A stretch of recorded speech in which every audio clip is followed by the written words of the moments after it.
tous, j'espère que tout le monde va bien.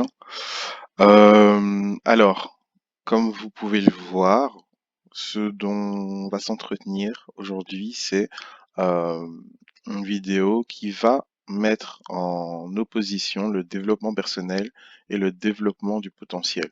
Ici, c'est juste une vidéo d'introduction, uniquement pour mettre en évidence surtout l'aspect témoignage, que je trouve vraiment important, et peut-être aussi la genèse des choses. Nous mettre en phase avec réellement notre appel en tant qu'enfant de Dieu, notre environnement et je dirais la conjoncture dans laquelle nous nous trouvons.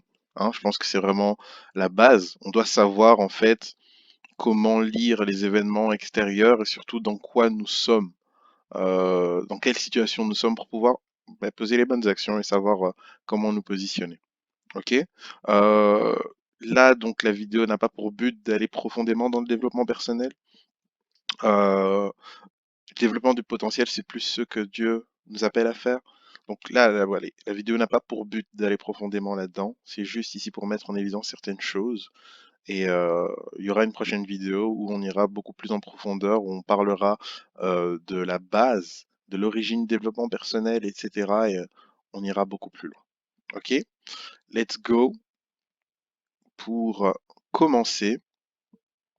Alors, ici, c'est vraiment pour nous dire et nous expliquer dans quelle conjoncture nous nous trouvons.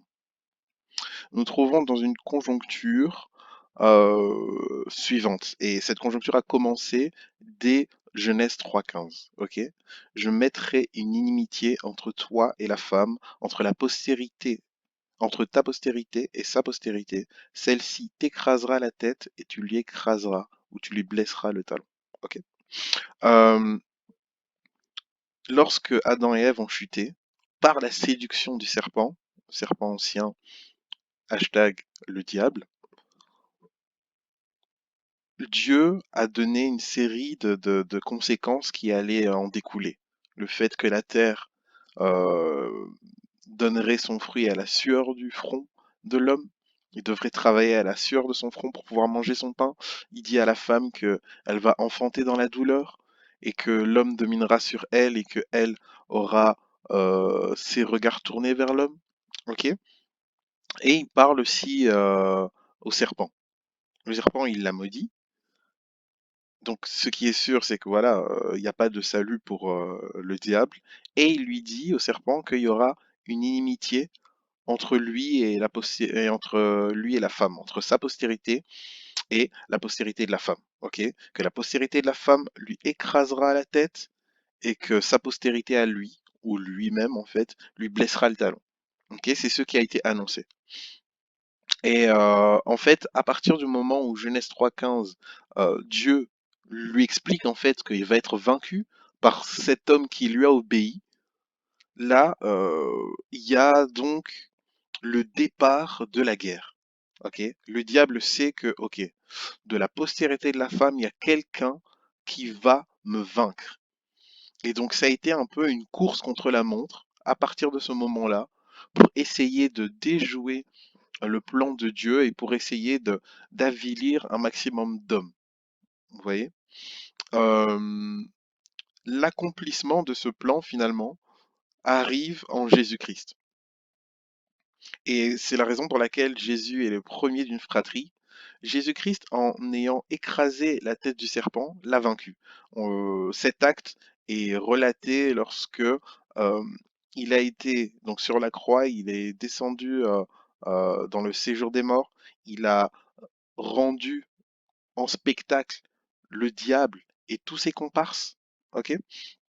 Et il les a livrés publiquement en spectacle, ok? Et il a récupéré la clé de la mort et du séjour des morts. Il a récupéré, il a déchiré les actes dont les ordonnances nous condamnaient. Tout ça, ça s'est passé donc durant les 3 jours où Jésus était mort, ok? Puis en ressuscitant, donc, ben, il a pris toute cette domination-là et grâce à son œuvre sur la croix, nous, en Christ, nous sommes capables de pouvoir marcher sur les serpents, les scorpions, sur toute la puissance de l'ennemi. Et rien ne pourra nous nuire. C'est ce que nous dit Luc 10, 19. Ok? Donc Jésus a ouvert une porte. Il a ouvert une porte. Cette porte, en fait, cette parenthèse de la grâce a été ouverte afin que quiconque demeurant en lui croit en lui ait ce pouvoir et cette domination de pouvoir écraser les œuvres des ténèbres. Donc c'est euh, une délégation de pouvoir, de puissance. Ok? Et il a fait de nous justement une communauté capable de marcher sur les œuvres de l'ennemi et pouvoir perdurer ou pouvoir faire rendre visible le royaume de Dieu. Ok? Donc voilà ce qui se passe. Et donc la guerre, c'est pas, oui, parce qu'on entend souvent c'est la guerre entre le bien et le mal, etc., entre Dieu et le diable.